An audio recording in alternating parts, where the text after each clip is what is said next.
Hello नमस्कार दोस्तों, welcome to my YouTube channel exam अध्ययन। नमस्कार। गैटीट्यूड है, गाजा में शांति से दुनिया की चैन सांस ले रही है। दुनिया चैन की सांस ले रही है। हमास ने क्या किया, उस पर इजराइल की प्रतिक्रिया कैसी है और किसने मात्रा में न्यायपूर्ण होती, ये सवाल गौड़ है। आज युद्ध की विभीषिका से बचे फिलिस्तीनियों के चेहरे पर खुशी है। इजराइल के लोग भी उल्लास में हैं और दुनिया राहत की सांस ले रही है। इतना काफी है। यह ट्रंप के दबाव के बगैर संभव नहीं होता। इजराइल को दबाव बनाना ट्रंप के अलावा किसी और की बस की बात नहीं थी।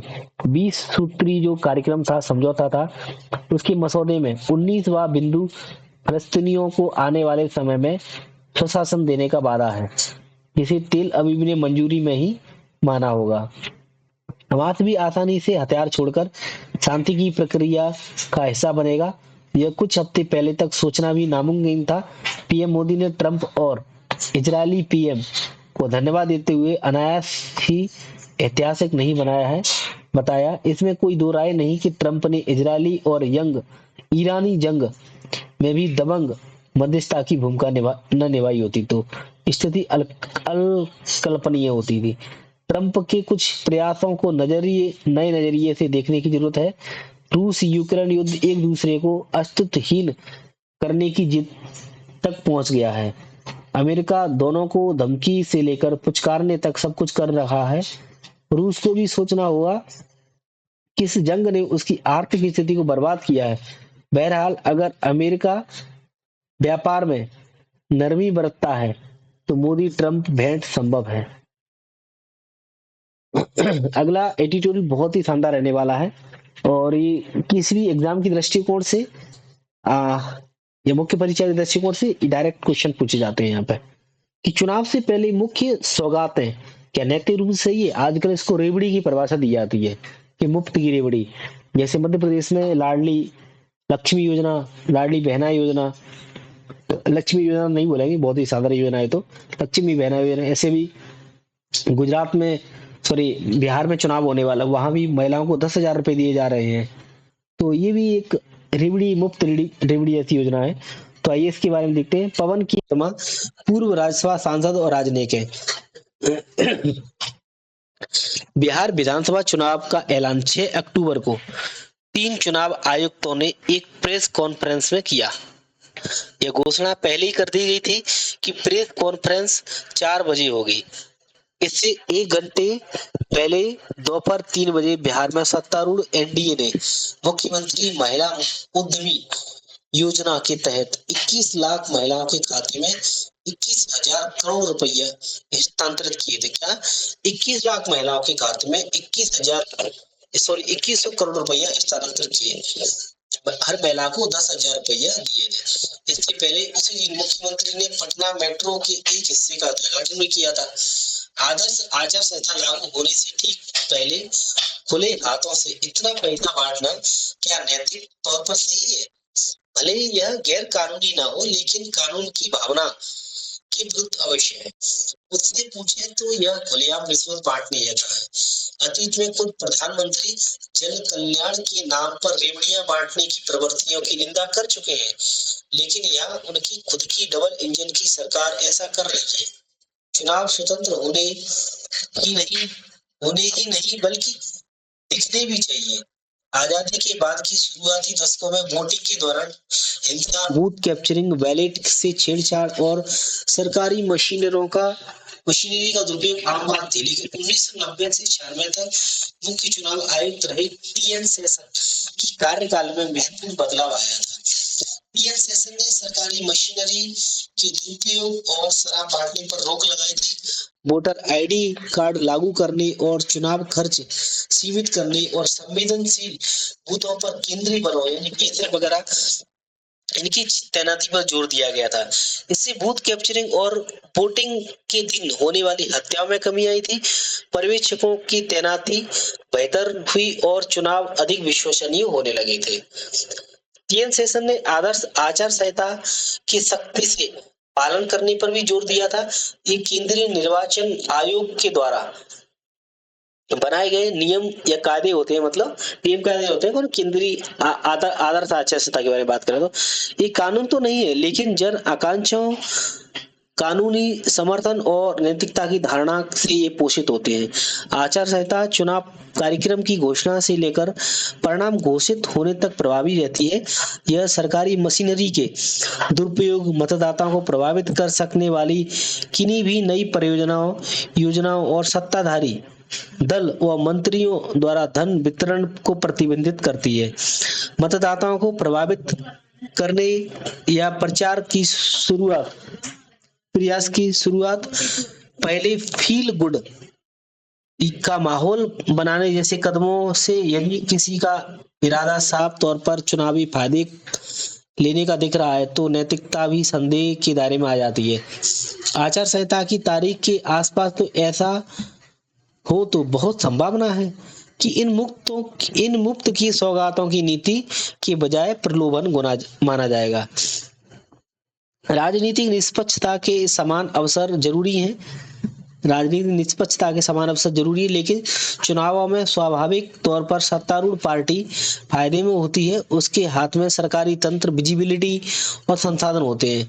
प्रीवीज यानी जो रेवड़ी होती है आदि आचार संहिता लागू होने से ठीक पहले दी जाए तो यह फायदा और बढ़ जाता है।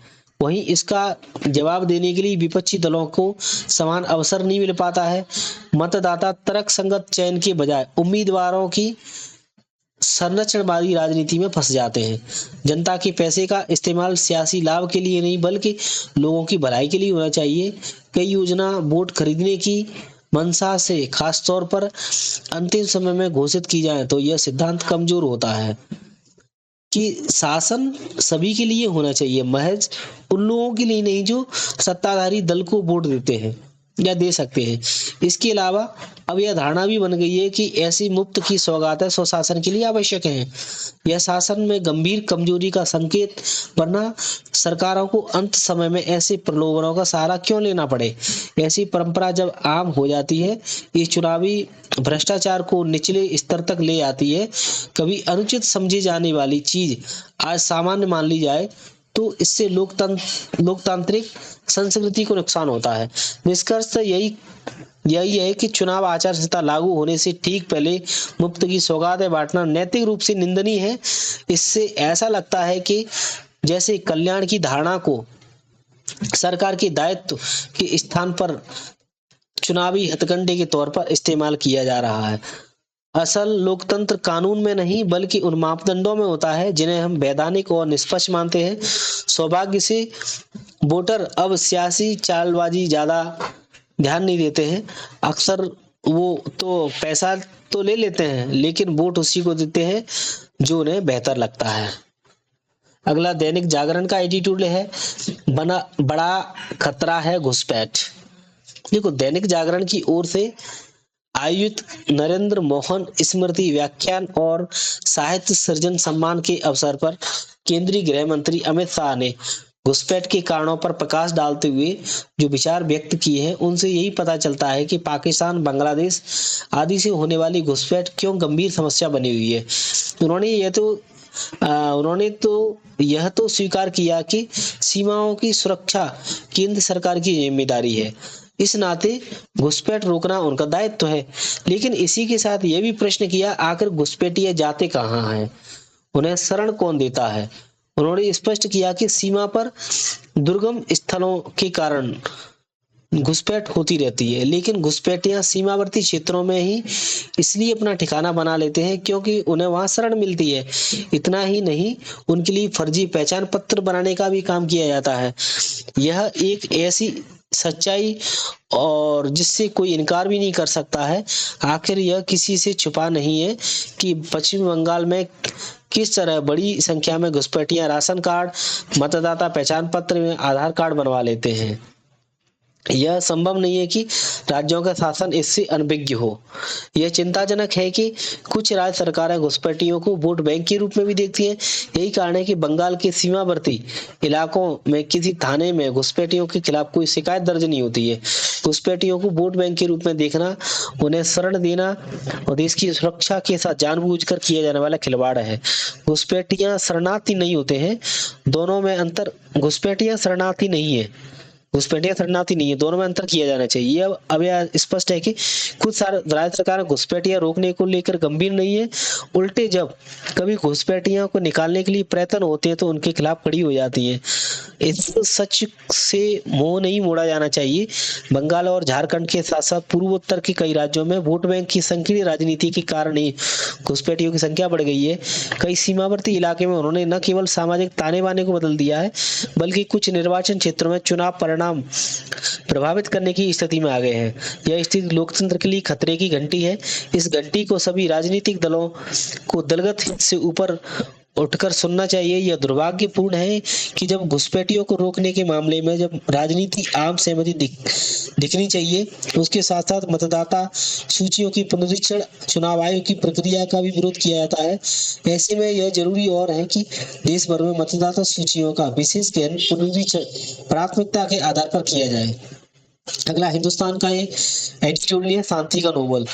Maria Corina Machado corona Machado को शांति का नोबेल पुरस्कार की घोषणा सुखद और अनुकरणीय है। यह ऐसी राजनीति का सम्मान है जो सदैव शांति और लोकतंत्र के पक्ष में समर्पित रहती है। जिस दौर में अधिकतर सत्ताधारी नेता तानाशाही करने लगे हैं, उस दौर में मारिया जैसे कुछ स्वाभाविक नेतृत्वकर्ता भी हैं, लोकतंत्र का झंडा बुलंद किए हुए हैं। यह वेनेजुएला में संघर्षरत लोकतंत्र का सम्मान है। इससे दुनिया के तमाम लोकतांत्रिक देशों को भी बल मिलेगा, विशेष रूप से अमन चैन के पक्ष में महिलाओं को मनोबल मिलेगा। वेनेजुएला की 58 वर्षीय विपक्षी नेता मारिया कोरिना ने शुक्रवार को जब नोबेल सम्मान की खबर सुनी तो उनकी आंखों में आंसू आ गए। उन्होंने पूरा श्रेय स्वयं न लेते हुए कहा कि यह नोबेल शांति पुरस्कार पूरे आंदोलन और समाज की जीत है। विनम्र नेता ने यह भी कहा कि इस पुरस्कार की हकदार नहीं, वो इस पुरस्कार के हकदार नहीं है क्योंकि यह सिर्फ एक व्यक्ति है। दरअसल एक स्वाभाविक नेता की पहचान है कि अपने सम्मान का श्रेय समाज को देता है।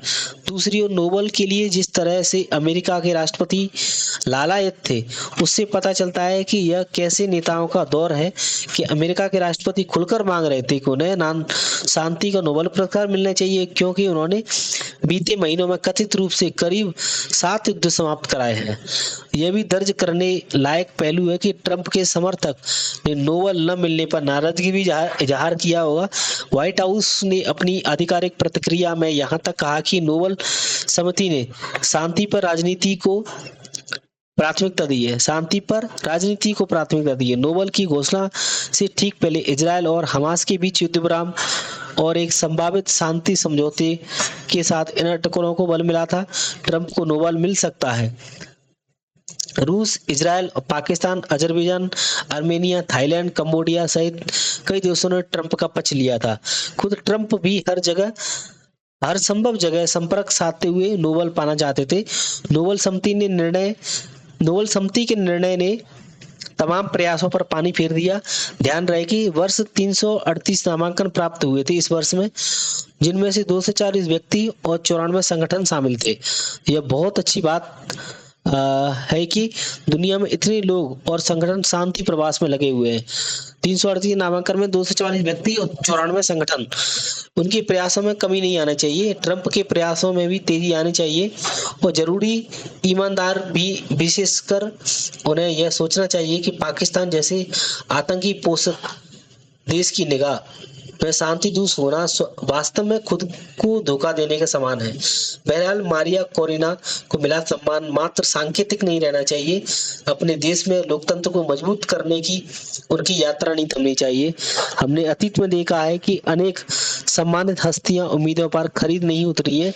अपने ही पड़ोस में अगर देखें तो हमें नोबेल सम्मानित आंग सान सू की म्यांमार की रोहिंग्या के संगार के समर्थन में नजर आई थी, तो नोबेल सम्मानित मोहम्मद यूनिस बांग्लादेश में अल्पसंख्यकों के पक्ष में खड़े नहीं हो पाए थे। मलाला यूसुफजई अपने ही देश पाकिस्तान में आज़ादी से नहीं रह सकती हैं, विदेश में रहने को मजबूर है। नोबेल का सम्मान तो तब है जब वो नोबेल पाने वाला हकीकत में अपनी जमीन पर अपनी सार्थकता सिद्ध करे। मारिया कोरिना से ऐसी ही उम्मीद करनी चाहिए, तानाशाही के खिलाफ उनके सपने साकार हों और उनकी सफलता का प्रकाश तमाम देशों तक पहुंचे। बहुत ही शानदार एडिटोरियल रहा नोबेल का शांति प्रकाश से संबंधित, जिसमें कि वेनेजुएला की ये नेता है मारिया कोरिना मचाडो, इनको 2025 का नोबेल के क्षेत्र में शांति का पुरस्कार मिला हुआ है। इससे पहले बड़ा खतरा घुसपैठियों से संबंधित एडिटोरियल था, और इससे संबंधित ये जो चुनाव में मुफ्त की रेवड़ी बांटी जाती है, चुनाव से पहले मुफ्त सौगातें बांटी जाती है, ये नैतिक रूप से सही है गलत है? नैतिक रूप से गलत है, सही बात है। तो इससे संबंधित एडिटोरियल था, और इससे पहले ये गाजा में शांति से देश दुनिया चैन की सांस ले रही है। और बहुत ही शानदार एडिटोरियल देखे। Thank you. जय हिंद, जय भारत।